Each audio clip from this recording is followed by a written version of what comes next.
नमस्कार, आप देख रहे हैं जागो जौनपुर न्यूज, सच की निगरानी, जहां हर खबर होती है बेबाक, निष्पक्ष, जनहित से जुड़ी। हम उठाते हैं आपकी आवाज, दिखाते हैं हर सच और निभाते हैं अपनी जिम्मेदारी।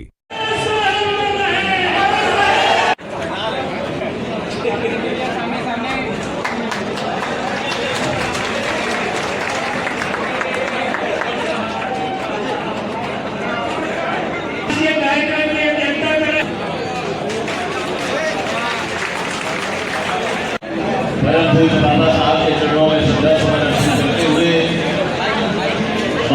DSO और बहुजन समाज पार्टी के संस्थापक मानव काशी राम साहब के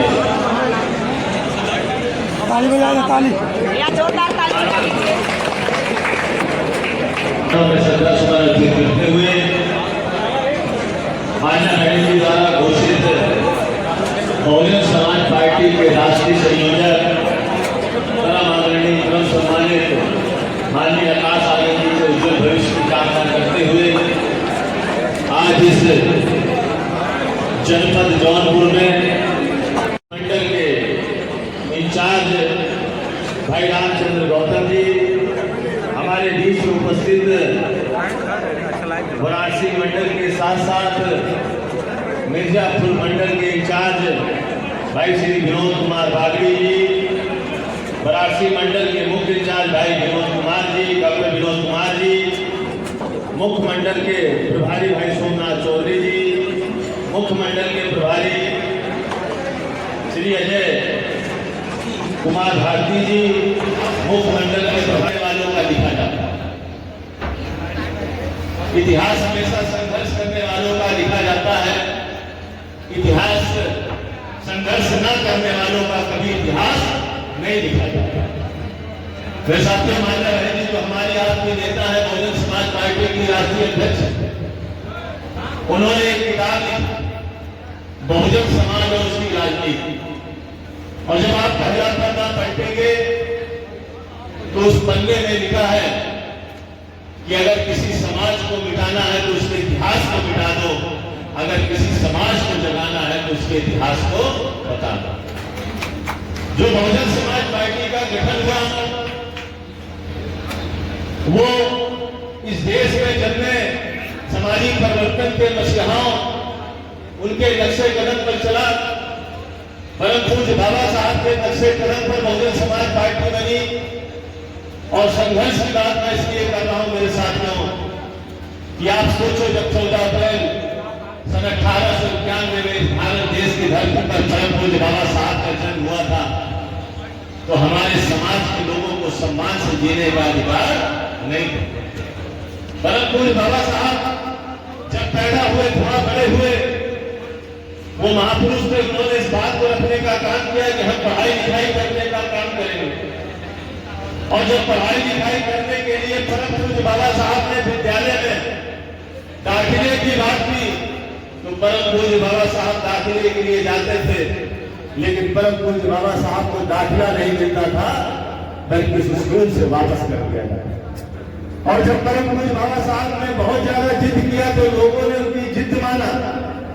और परम पूज्य बाबा साहब को 3 शर्तों के साथ पढ़ने लिखने का अधिकार मिला। पहली शर्त कि परम पूज्य बाबा साहब जब स्कूल आएंगे तो क्लास के अंदर नहीं बैठने का काम करें, बल्कि क्लास से बाहर बैठ करके पढ़ने का काम करेंगे। बाबा साहब ने स्वीकार किया। दूसरी शर्त थी कि परम पूज्य बाबा साहब जब स्कूल पढ़ने आएंगे तो उनको बैठने के लिए कोई चीज नहीं मिलेगी,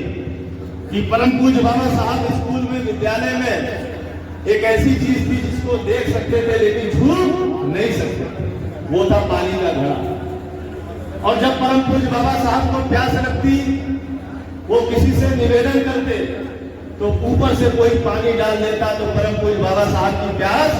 मिट जाती थी, और अगर कोई पानी नहीं डालता था तो परम पूज्य बाबा साहब प्यास से लौट आते। और परम पूज्य बाबा साहब ने संघर्ष किया, सारी मुसीबतों को सहते हुए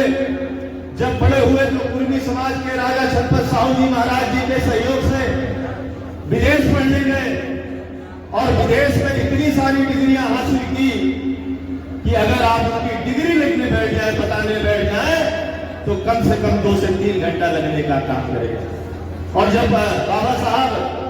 विश्व के बड़े बड़े विद्वानों में से सबसे बड़े विद्वान बन करके आए, और जब परम पूज्य बाबा साहब ने देखा लौटने के बाद भी कि आज भी हमारे लोगों की स्थिति वही है, परिस्थिति वही है, तो परम पूज्य बाबा साहब ने प्रण किया कि मैं जीवन भर अपनी मृत्यु तक बहुजन समाज के साथ साथ सब समाज के कमजोर लोगों की लड़ाई लड़ने का काम करूंगा। और परम पूज्य बाबा साहब ने संघर्ष किया, और ऐसा संघर्ष किया मेरे साथियों, मैं इस बात को जब मैं विधान परिषद में दल का नेता था तो वहां भी बड़े गर्व से कहता था, और हर मन से इस बात को कहता हूं कि जिन हमारे बाबा साहब, हमारे महापुरुष को इस देश की सामाजिक व्यवस्था से मान सम्मान से जीने पढ़ने लिखने का अधिकार नहीं दिया, एक वक्त ऐसा आया, बाबा साहब ने ऐसा संघर्ष किया अपनी काबिलियत की बदौलत कि अगर आज भारत देश चलता है तो हमारे उन्हीं बाबा साहब के लिखे संविधान की बदौलत चलता है। ये हमारे संघर्ष महापुरुषों ने किया। धन है मसीहा मानवर काशीराम साहब। मानवर काशीराम साहब ने बाबा साहब की केवल एक किताब लिखी, पढ़ी, और जब एक किताब पढ़ी तो पढ़ने के बाद मानवर काशीराम साहब ने सब कुछ छोड़ दिया, सरकारी नौकरी छोड़ दी, क्लास 1 के ऑफिसर थे, और निकल पड़े, पैदल चले, साइकिल से चले, रिक्शा से चले, घोड़े से चले, टांगे से चले, और चल करके मानवर काशीराम साहब और मान्या बहन जी ने जब 14 अप्रैल 1984 को बहुजन समाज पार्टी बनाई तो लोगों ने कहा कि मानवर साहब और मान्या बहन जी ने पार्टी तो बना ली, लेकिन इनके कभी सांसद नहीं थे। मानवर काशीराम साहब और मान्या बहन जी ने सांसद बना के दिखाया। लोगों ने कहा इनके सांसद तो जीत गए, लेकिन इनके विधायक नहीं जीतेंगे, विधायक ही जिता करके दिखाया। लोगों ने कहा इनके विधायक और सांसद तो बन गए, लेकिन इनकी सरकार नहीं बनेगी। धन्य है मानवर काशीराम साहब कि अपने जीते जी मान्या बहन जी के रूप में इस भारत देश के सबसे बड़े, सबसे विशाल राज्य उत्तर प्रदेश में 3 बार मान्या बहन जी को मुख्यमंत्री बना करके इतिहास लिखने का। और 9 अक्टूबर को मानवर काशीराम साहब हमारे आज से 20 से चले गए। मान्या बहन जी अकेली पड़ गई, लेकिन मान्या बहन जी ने हिम्मत नहीं हारा, और मान्या बहन जी ने सब समाज के अच्छे लोगों को जोड़ा। बाबा साहब मानवर साहब ने बताए रास्ते पर आगे बढ़ करके सब समाज के अच्छे लोगों को जोड़ करके आगे बढ़ने का काम किया। और मेरे साथियों, आप सबकी बदौलत, मान्या बहन जी के संघर्ष की बदौलत 2007 में उत्तर प्रदेश में कई दशकों के बाद मान्या बहन जी ने पूर्ण बहुमत की सरकार बना करके इतिहास लिखने का काम। मेरे साथियों, उतार चढ़ाव आता जाता रहता है, टाइम ज्यादा हो गया, मैं थोड़े में बात करूंगा। लोगों ने स्पीच कहना शुरू किया, केवल एक उदाहरण दूंगा कि बहुजन समाज पार्टी कमजोर हो गई। मान्या बहन जी ने सितंबर के अंदर हम सबको बुला करके एक बैठक किया, और मान्या बहन जी ने कहा कि हम सबके मसीहा मानवर काशीराम साहब की 9 अक्टूबर को पुण्यतिथि है, जाओ क्षेत्र में और हमारे वोटर, सपोर्टर, कार्यकर्ता सबको इस बात को कहने का काम करो कि 9 अक्टूबर को आप लोगों को अपने साधन से, अपनी व्यवस्था से, अपने खर्चे से लखनऊ निर्मित मानवर काशीराम साहब के जो प्रेरणा स्थल है वहां पहुंचने का काम करना। और मेरे साथियों, आप सबने 8 अक्टूबर से रात में जब आपने पहुंचना शुरू किया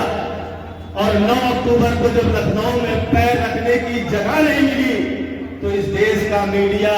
इस विश्व का media, electronic media, print media हर इस बात को कहने पर मजबूर हो गया कि क्यों पड़े हो चक्कर में और कोई नहीं है चक्कर।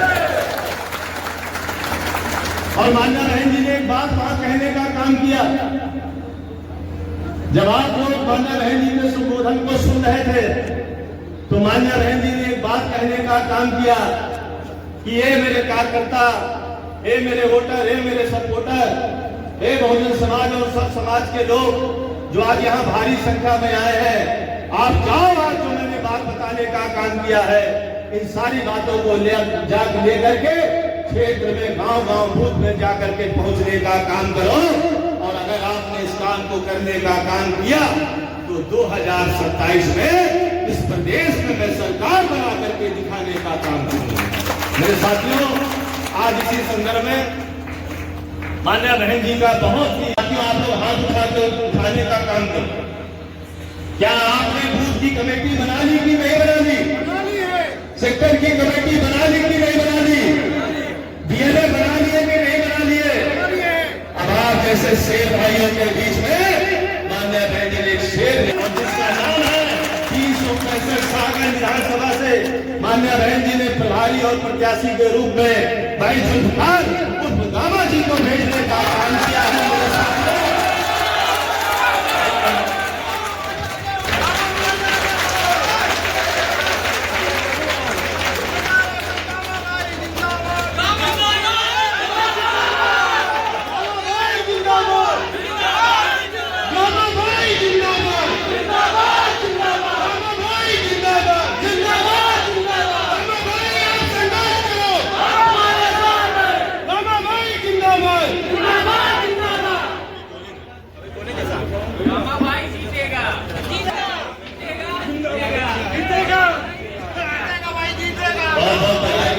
बना करके गामा भाई को यहाँ से विधायक है बना करके भेजने का काम करेंगे। और बहुत मैं पुनः आपको साथियों भाई देता हूँ, हमारे कुछ साथी समाजवादी पार्टी छोड़ करके बहुत जिम्मेदार साथी आज बहुजन समाज पार्टी में शामिल हो रहे हैं, जिसमें भाई अमर खान जी, कौशिक खान जी, जुनैद अख्तर जी, नयाब अख्तर जी, वहाब खान जी, सऊद खान जी, अजहर खान जी, इसाउल खान जी, मसूद खान जी, सैफ खान जी, याकूब खान जी, माज खान जी, अशरफ खान जी, आतिफ खान जी, अमजद खान जी, उमैर खान जी, सैफ खान जी, अजवर मिर्जा जी, आप सब साथियों का बहुजन समाज पार्टी में बहुत सार राय के साथ अपनी बात को समाप्त करता हूँ कि ये मेरे साथियों पर